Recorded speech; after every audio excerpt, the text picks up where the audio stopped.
जय Hind aspirants, once again I Priya Upadhyay welcome you all to the official leader channel पर 24/7। एक बार फिर से आप सभी का बहुत ज़्यादा स्वागत करते हैं आर 24/7 के ऑफिशियल लीडर चैनल पे। So students, this time I am back with a very important topic that ऐसे important topics for descriptive of specially for UPSC CAPF। और मैं जल्दी से बता दूं कि एग्जाम टॉपिक को शुरू करूँ उसके पहले बता दूं कि भाई 9 AM और 3 PM ये दो टाइमिंग है जिसमें आपकी और मेरी मुलाकात डेली हो रही है। बाकी जो CAPF की असिस्टेंट कमांडेंट की नोटिफिकेशन है वो 20 अप्रैल को आने वाली है। ठीक है, 10 मई को लास्ट डेट है फॉर्म फिलिंग का, जुलाई में एडमिट कार्ड और 7 अगस्त को आपका एग्ज़ाम है और सितंबर में होगा आपका CAPF रिजल्ट आउट। ठीक है, आगे की टाइमिंग मैंने आपको ऑलरेडी बता दी है, ये दो टाइम पे ज़रूर जुड़ा करो। देखो टॉपिक्स फटाफट से आज डिस्कस करेंगे। Today session will be a bit थोड़ा सा फास्ट। ठीक है, सभी को जय हिंद जय Hind, welcome to the session everyone.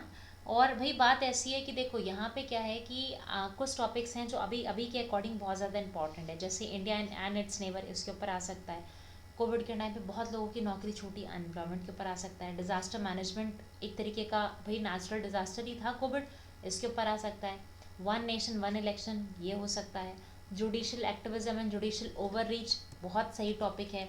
Global warming के ऊपर आ सकता है, टेररिज्म के ऊपर आ सकता है ना। इंडो यूएस टसल एक आपका लास्ट करंट का टॉपिक रहा। यूक्रेन रशिया हो सकता है। ठीक है, वन बेल्ट वन रोड बहुत इंपॉर्टेंट टॉपिक है, यह आ सकता है। ठीक है, कादसा क्या है, उसके एक्शंस इम्प्लीकेशंस आ सकते हैं। बोडोलैंड इशू हो गया, नक्सलिज्म हो गया, IWT armed forces special power act, Sachan conflict. ठीक है, एजुकेशन सिस्टम हो गया आपका, न्यू एजुकेशन पॉलिसी हो गया, न्यूक्लियर एनर्जी इन इंडिया हो गया, पॉल्यूशन हो गया, ओवर पॉल्यूशन हो गया, डिजिटल इकोनॉमी हो गया। ठीक है, डिजिटल क्लासेस हो गया। तो ये सारी चीज़ें क्या है, ये सारी चीज़ें बहुत इंपॉर्टेंट है। फिर नेशनल रजिस्टर ऑफ सिटीजन्स हो गया, टूरिज्म इंडस्ट्री इंडिया में हो गई, है ना। Role of women in arm forces हो गया, permanent commission for Indian womens हो गया। ठीक है, impact of modern technology in farming हो गया, वुमेन एम्पावरमेंट हो गया। ठीक है, ग्लोबलाइजेशन वर्सेस नेशनलाइजेशन, मतलब कि ग्लोबल बेसिस पे कोई चीज़ और अपने इंडिया बेसिस पे कोई चीज़। नेशनल आइडेंटिटी एंड पेट्रोटिज्म हो गया, चाइल्ड लेबर इंडिया में हो गया, नेशनल आइडेंटिटी एंड पेट्रोटिज्म हो गया। ओवर पॉपुलेशन हो गया इंडिया में, सुपरस्टिशन क्या है, उसकी एग्जिस्टेंस क्या है। इंडिया चाइना रिलेशनशिप बहुत इंपॉर्टेंट है, इंडिया चाइना पाकिस्तान बेहद important, cyber security and challenge very important. अब ये सारे कुछ ऐसे टॉपिक्स हैं जो बहुत ही ज़्यादा इम्पॉर्टेंट हैं आपके एग्ज़ाम के लिए, पहली बात। ठीक है, और दूसरी चीज़ इसके अलावा इसके साथ साथ में जो और भी कुछ चीज़ें इंपॉर्टेंट है वो ये कि आप ये समझो। अब आज आप क्या करना कि अब देखो वैसे तो यहाँ थोड़ा प्रैक्टिकली पॉसिबल नहीं है ना, प्रैक्टिकली पॉसिबल नहीं है यूट्यूब पे मैं तुम्हें एक एक का आंसर चेक करूँ। वैसे कल मैंने देखा था, कल वाले सेशन में जो ये जैक रीचर स्टूडेंट है इन्होंने बहुत अच्छा आंसर लिखा था। बाकी भी अगर आंसर जब मैंने चेक किया तब तो इन्हीं का कमेंट आया था। बाकी अगर किसी का आंसर आया होगा तो वो मैं ज़रूर ही एक बार देख करके बताऊंगी तुम लोग को। ठीक है, और एक चीज़ बस इतना समझ लो कि भाई इम्पोर्टेंट क्या है, इम्पोर्टेंट है कि आप चीज़ों को कितने अच्छे से एनालाइज कर रहे हो, आप चीज़ों को कितने अच्छे से पढ़ रहे हो, ये बहुत बहुत बहुत ही ज़्यादा इम्पोर्टेंट है। ठीक है, साथ साथ में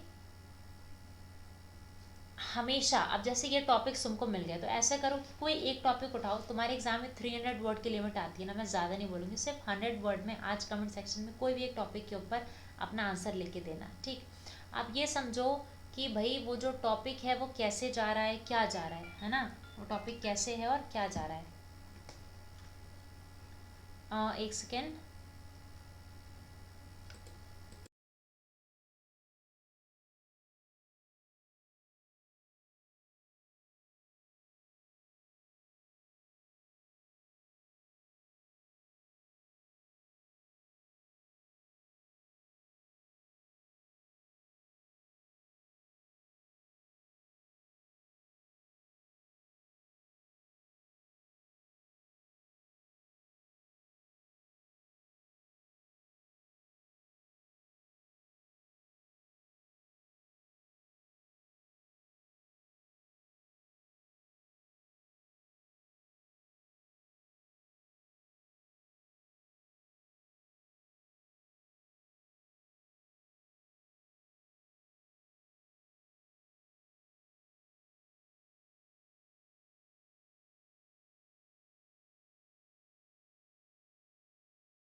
हाँ जी, मुझे लग रहा है वो कुछ नेटवर्क इशू था शायद, इस वजह से।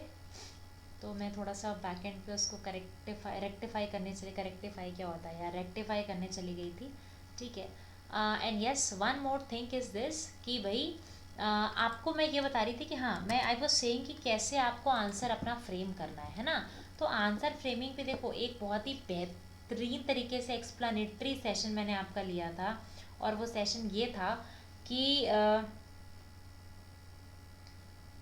भाई आप ये समझने की कोशिश करो कि जितना अच्छा, अब जैसे ये इतने टॉपिक्स मैंने बता दिए, तो देखो जो होशियार बच्चा होगा वो क्या करेगा, वो ये करेगा कि हर टॉपिक के ऊपर नेल्सन मंडेला का, या फिर मदर टेरेसा का, गांधी जी का, या जो ऐसे ऐसे रिनाउंड लोग हैं, है ना, पर्सनालिटीज़ हैं, चाणक्य का हो गया, या फिर आपका एपीजे अब्दुल कलाम का हो गया, इन लोगों के ना तुम इन मतलब इन किसी भी अच्छे रेनाउंड पर्सनालिटी के जो रिलेटेबल दो चार कोट्स हैं हर टॉपिक पे निकाल के रख लो, एक डायरी बना लो, उस पर निकाल के लिख लिख के रखते रहो। ठीक है। जब तुम रिलेटेबल कोट ऐसे लिख लिख के रखते रहोगे ना, तो उससे होगा क्या, उससे होगा ये कि आपको काफ़ी ज़्यादा फ़ायदा मिल जाएगा। ठीक है। और आपको फ़ायदे के साथ साथ में आपको क्या होगा कि भाई एक तरीके से ना आपके पास एक अच्छा कंटेंट होगा, एक अच्छा इनिशिएशन होगा। फिर उसके बाद में क्या करना, बॉडी लिखना। अब बॉडी में भी कैसे है भाई, बॉडी में भी तुमको पता है सेम ही रूल होता है कि भाई बॉडी अगर अच्छी लिखनी है तो उसमें भी कंटेंट होना चाहिए। कंटेंट कहाँ से होगा, न्यूज़पेपर से होगा। अब न्यूज़पेपर से कंटेंट कैसे मिलता है, ये भी चीज़ मैंने तुम्हें समझा रखी है। कब समझाई थी, जो कल मैंने आप लोगों का एक 11:15 पे एक जेनरिक सेशन लिया था, एक जेनरिक इस काइंड ऑफ लाइक एक शॉर्ट सेशन लिया था मैंने। तो उसमें मैंने बताया था कि कैसे द हिंदू पेपर को 35 to 40 मिनट्स में आपको क्या करना है, पूरा कवर करना है। ठीक है। तो वो सेशन भी मैंने आपको बताया था, तो उस पर भी आप कर सकते हो, उस पर भी आपको काफ़ी हेल्प हो जाएगी, और एक एक अच्छा आपको कंटेंट जो है वो वहाँ पे मिल जाएगा। ठीक। अच्छा। अब इतना तो देखो, इतने में तो आपको कोई भी डाउट नहीं होगा। सही है। अब मैंने आपसे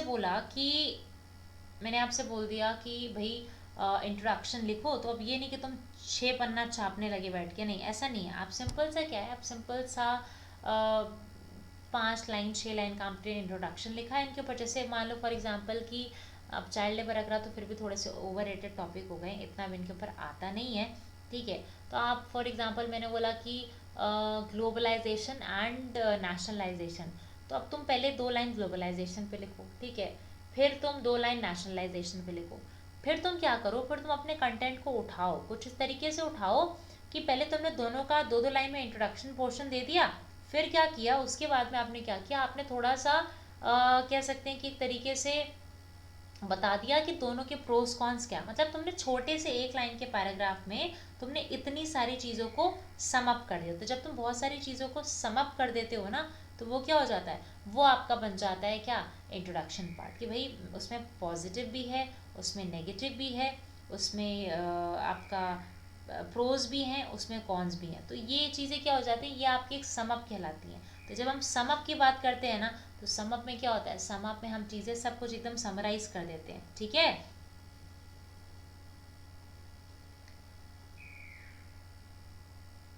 ओके, ऑल राइट। ठीक है। Okay, all right.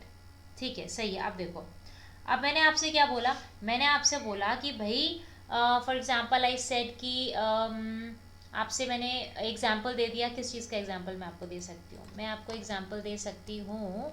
अच्छा हाँ, आगे बढ़ो उसके पहले एक चीज़ और बता दूँ कि देखो CAPF की एग्ज़ाम की डेट तो 20 अप्रैल को आने वाली है, 2-3 दिन बचा है, मतलब एप्लीकेशन फॉर्म की डेट आने वाली है। तो आप क्या करो, जल्दी से Y277 का कोड लगाओ। ठीक है, Y277 कोड लगाओ, और फटाफट से जल्दी से बैच को ज्वाइन कर लो। जो 9,000 का बैच है वो सिर्फ और सिर्फ आपको 2,000 रुपये में मिल जाएगा। ठीक।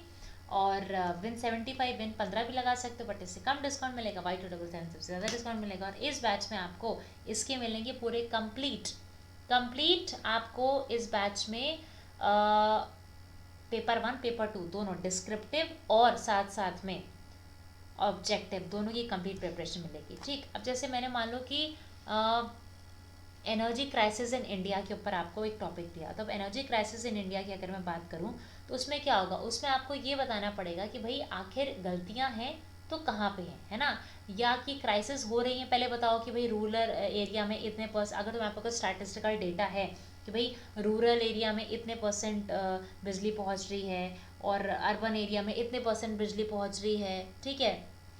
हम्म। और उसके बाद में मैंने आपसे बोल दिया कि भाई ये एक ऐसी एक स्टैटिस्टिकल डेटा दे दिया है ना बॉडी में लिखने के लिए कि इस नीति के तहत इस according to that particular committee, है ना, ऐसे बोला गया था कि electricity will be provided to 100% rural areas by this much of year, इस वर्ष तक आपका क्या सारी इलेक्ट्रिसिटी जो है वो आपको बहुत सारी मतलब पूरे सभी सभी शहरों में सभी गांव में इलेक्ट्रिसिटी प्रोवाइड कराई जाएगी, ठीक है। तो ये क्या हो जाएगा आपका, ये हो जाएगा आपका क्या कि भाई अच्छा आपने बोल दिया कि ये आपका इंट्रोडक्टरी पार्ट भी हो गया कहीं ना कहीं, और एक तरीके से कहीं ना कहीं क्या हो गया, कहीं ना कहीं आपका ये थोड़ा सा कंटेंट भी हो गया, ठीक है। चलो अब आगे की बात सुनो, आगे क्या बोल रहे हैं। आगे बोला जा रहा है आपसे, फॉर एग्जांपल मैंने एजुकेशन सिस्टम इन इंडिया बोला, अब जब एजुकेशन सिस्टम इन इंडिया की बात आएगी तो सिर्फ एजुकेशन सिस्टम इन इंडिया का जिक्र नहीं करना है, फिर तुम्हें क्या करना है, तुम्हें आप जैसे जो न्यू एजुकेशन पॉलिसी आई है वो भी बताना है। अब न्यू एजुकेशन पॉलिसी के तहत क्या स्ट्रक्चर चल रहा है कि 4+4+3 ऐसे करके जो भी इनका नया अपडेटेड स्ट्रक्चर है उस स्ट्रक्चर को अपडेट कर दो, ठीक है। साथ साथ में ये भी बता दो कि भाई ये तो स्ट्रक्चर है ही, ठीक। इसके साथ में तुम ये भी बता दो कि अच्छा नई एजुकेशन ये न्यू एजुकेशन पॉलिसी में ये चेंज हुए तो ये फ़ायदा हुआ, ये चेंजेस नहीं हुए तो ये करते तो और अच्छा हो जाता, ऐसा करते तो ये हो जाता, तो मतलब इससे क्या होगा, इससे आपका कंटेंट तैयार हो जाएगा। देखो मैं आपको बताने को तो यहाँ बहुत सारी चीज़ें बता सकती हूँ, है ना, पर वही चीज़ है कि मैं आपको बता सकती हूँ बट आपने क्या लिखा वो चीज़ आप तभी समझ पाओगे, या वो चीज़ मैं आपको तभी बता पाऊंगी जब हमारे पास एक अच्छा वाला कंटेंट क्रिएट होगा, है ना। जब हमारे पास एक अच्छा कहते हो ना कि उतना अमाउंट ऑफ राइटिंग डेटा होगा, है ना, जब हमारे पास उतना अमाउंट ऑफ राइटिंग डेटा होगा तभी हम लोग क्या कर पाएंगे, तभी हम लोग एक अपने सही कंटेंट को प्रेजेंट कर पाएंगे। देखो दो तरीके के लोग होते हैं, एक बंदा वो जिसके पास बहुत नॉलेज होती है, बहुत सारा कंटेंट होता है बट उसको लिखना नहीं आता, है ना, that person doesn't know how to frame that thing in the form of sentence और अ पैराग्राफ। उसकी ग्रामर नहीं अच्छी है, उसको इंग्लिश में लिखना नहीं आता, या हिंदी में लिख रहा है तो बच्चों वाली हिंदी लिख रहा है, बच्चों को लगता है हम ऐसे इंग्लिश में नहीं लिखेंगे हिंदी में लिखेंगे, तो वो आम बोल चाल की भाषा नहीं होती, फिर तो तुम्हें अच्छी क्लिष्ट हिंदी लिखनी पड़ेगी, है ना।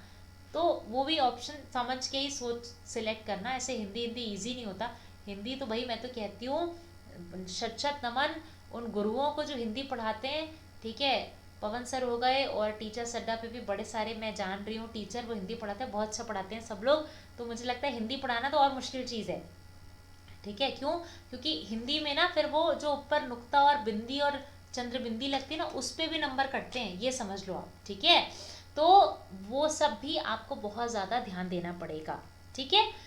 अब बात रही आपकी कि भाई डीआरडीओ इसरो, जैसे इसरो की बात होगी, इसरो ने क्या लेटेस्ट रिवीजन किया है, क्या लेटेस्ट टेक्नोलॉजी आई है, क्या चीज़ें सही रही, क्या चीज़ें खराब रही, क्या हो सकता था, ये सारी चीज़ें आप क्या कर सकते हो, ये सारी चीज़ें आप फ्रेम कर सकते हो, ठीक है। बाकी आज तो मुझे थोड़ा सा आप माजरत दीजिएगा, आज मैं आपका सेशन बहुत लंबा कंटिन्यू नहीं कर पाऊँगी because of my personal some reason. But हाँ मैं आपको ये बता देती हूँ कि आप अपनी अच्छी प्रिपरेशन के लिए क्या कर सकते हैं। आप गूगल पे जाना adda247.com लिख करके बेटा ऐसे सर्च करना, ठीक है। जैसे ही सर्च करोगे फर्स्ट पेज आ जाएगा, इस फर्स्ट पेज पे जाना, ठीक है। और क्या करना, उसके बाद में यहाँ पे लिख लेना, क्या लिख लेना, यहाँ लिख लेना CAPF लिखना। जैसे CAPF लिख के सर्च करोगे तुमको देखो CAPF का फर्स्ट बैच दिख जाएगा। अब इस बैच को हम 20 अप्रैल से फॉर्म फिलिंग शुरू है, 25 अप्रैल से हम लोग फॉर्म भरना बैच शुरू कर रहे हैं, ठीक है। यहाँ सभी सब्जेक्ट की बेसिक से क्लासेस मिल रही हैं, सब कुछ पूरी फैकल्टी की सारी चीज़ें पूरे अच्छे से मिल रहा है, ठीक है। सभी की प्रिपरेशन मिल रही है, बस करना क्या है, descriptive paper 1 paper 2 MCQ descriptive दोनों की तैयारी है। व्यू ऑफर पे जाओ, Y277 का कोड लगाओ, इसको कर दो अप्लाई। जैसे ही अप्लाई करोगे यार 9000 का बैच आपको सिर्फ और सिर्फ 2000 रुपये में मिल जाएगा। बाकी कोई कोड लगाओ कि गारंटी कम डिस्काउंट मिलेगा, Y277 से गारंटी ज़्यादा डिस्काउंट मिलेगा। तो आप कोई भी batch low by using the code Y277, आपको हमेशा ज़्यादा डिस्काउंट मिलता है। तो आज के लिए कोऑपरेशन के लिए thank you. Will meet you all in the next class. Bye, take care. 3 बजे वाले सेशन जुड़ना मत भूलना। डिफेंस सर्विस नहीं, जुनून है। और अगर यूनिफॉर्म आपकी आंखों का सुकून है तो जुड़े हमारे साथ, जहां आपको मिलेगी सभी डिफेंस एग्जाम्स की लाइव क्लासेस, नोट्स और सभी important updates. Do not forget to like, share and subscribe ARA 24/7 channel and also download ARA 24/7 app.